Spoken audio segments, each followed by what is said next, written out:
નમસ્કાર દર્શક મિત્રો, આશા ન્યૂઝ ગુજરાતીમાં આપનું સ્વાગત છે।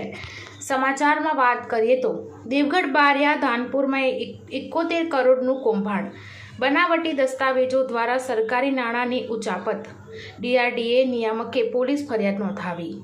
દાહોદ જિલ્લામાં ભ્રષ્ટાચારનો કાળો કેર વધુ એકવાર બેફામ બન્યો છે। દેવગઢ બારિયા અને ધાનપુર તાલુકામાં મહાત્મા ગાંધી રાષ્ટ્રીય ગ્રામીણ રોજગાર ગેરંટી યોજના હેઠળ થયેલા કામોમાં ભયંકર ગેરરીતિ અને કૌભાંડનો પર્દાફાશ થતાં જિલ્લામાં ખળબળાટ મચી ગયો છે। આ ગંભીર મામલે ખુદ દાહોદ જિલ્લા ગ્રામ વિકાસ એજન્સીના નિયામક બળવંતભાઈ મેરજીભાઈ પટેલે દાહોદ બી ડિવિઝન પોલીસ મથકમાં ફરિયાદ નોંધાવતા આરોપીઓની ધરપકડના ચક્રો ગતિમાન થયા છે। આ ઘટનાએ દેવગઢ બારિયાના ધાનપુર અને ગુજરાત સરકારના પંચાયત તથા કૃષિ વિભાગના રાજ્ય કક્ષાના મંત્રી બચુભાઈ ખાબડના વિસ્તારમાં ભારે હોબાળો મચાવ્યો છે। ફરિયાદ નોંધાતા જ આ ભ્રષ્ટાચારમાં સંડોવાયેલા એજન્સીઓના માલિકો અને મનરેગા યોજનાના કેટલાક કર્મચારીઓ ભૂગર્ભમાં ઉતરી ગયા હોવાનું જાણવા મળી રહ્યું છે। અધૂરા કામો, નકલી દસ્તાવેજો અને કરોડોની લૂંટ દાહોદ જિલ્લાના દેવગઢ બારિયા તાલુકાના કુવા અને રેઢાણા ગામો તેમજ ધાનપુર તાલુકાના સીમોમઈ ગામમાં 1 જાન્યુઆરી 2021 થી 31 ડિસેમ્બર 2024 દરમિયાન મનરેગા યોજના હેઠળ થયેલા સામૂહિક કામોની તપાસમાં ગંભીર ગેરરીતિઓ બહાર આવી છે। આ કામોમાં રસ્તાઓ, ચેકડેમ, સીસી રોડ અને અન્ય જનકલ્યાણના પ્રોજેક્ટોનો સમાવેશ થાય છે।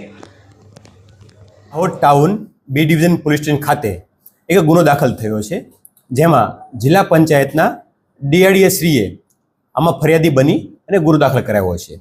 એ ફરિયાદની હકીકત જોવામાં આવે તો હકીકત એ પ્રકારની છે કે રજૂઆતો મળી હતી। રજૂઆતોને આધારે DDO શ્રીએ પોતે એક ઇન્ક્વાયરી આપી હતી।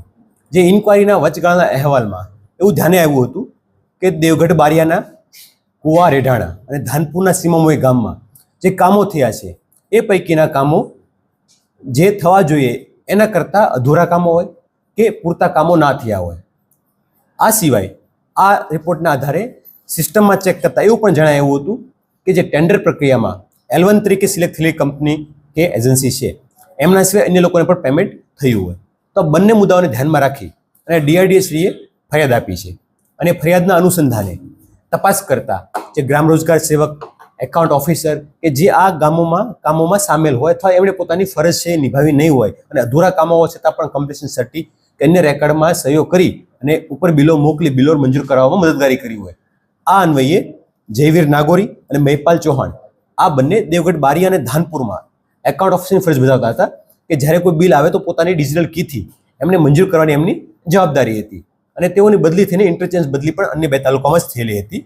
તો એ બંનેની કે જેમાં L1 સિવાયના ચૂકવણા બાબતે અથવા અધૂરા કામોની બિલો મંજૂર કરવા બાબતે રોલ જણાયા હતા અટક કરી છે। અને બારિયા ફૂલસિંહ અને મંગળભાઈ ભાવસિંહ પટેલિયા આ બંને આ ગામોની અંદર GRS એટલે ગ્રામ રોજગાર સેવક તરીકે ફરજ બજાવતા હતા, જેઓએ જે કામ થવું જોઈએ એ કામ ના થયું હોય તેમ છતાં તેના પ્રોપર મંજૂરી આપી, એમના રજિસ્ટરમાં નોંધો કરી કે બિલો બનાવી અને પર મોકલી આપ્યા હતા અને મદદગારી કરી તો એને આ રોલ જણાવ્યા હતા। આ 4 લોકોની હાલમાં અટક કરી છે અને આગળની કાયદેસરની પ્રક્રિયા હાલમાં ચાલુમાં છે।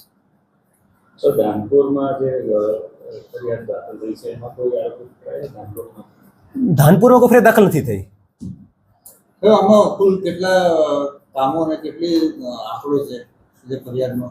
ફરિયાદની અંદર એવું જણાવાયું છે કે 3 ગામો છે, કુવા, રેઢાણા અને સીમામોઈ। આ 3 ગામના અધૂરા કામો પ્રાઇમરીલી વચગાળાના અહેવાલમાં જાણવામાં આવ્યા છે। આ સિવાય L1 સિવાયની એજન્સીઓને જે પેમેન્ટ થઈ હોય એની રકમ લગભગ 70 થી 71 કરોડ જેવી થાય છે, જેનો પણ ઉલ્લેખ કર્યો છે। જેમાં કોઈ ગેરરીતિ થઈ છે, ગેરરીતિ કઈ રીતે થઈ છે, કયા કયા નિયમોનો ભંગ કર્યો છે, આ તમામ બાબતે સંબંધિત વિભાગ દ્વારા તપાસ થશે અને તપાસના જે રિપોર્ટ મળશે એ મુજબ આગળની કાર્યવાહી હાથ ધરવામાં આવશે। અલગ અલગ કુલ 27 વત્તા 5-7 એજન્સીઓ છે, ટોટલ મળીને 35 જેવી એજન્સીઓ થાય છે કે જેને નાના મોટા અલગ અલગ કામોમાં અલગ અલગ નાની મોટી રકમને પેમેન્ટ ચૂકવવામાં હોય એવું જણાવ્યું છે। એજન્સીમાંથી કોઈને બોલાવવામાં આવ્યા છે? ગઈકાલે FIR દાખલ થઈ છે। અત્યાર સુધીમાં 4 આરોપીઓ અરેસ્ટ થઈ ગયા છે અને તપાસ આગળની ચાલુમાં છે।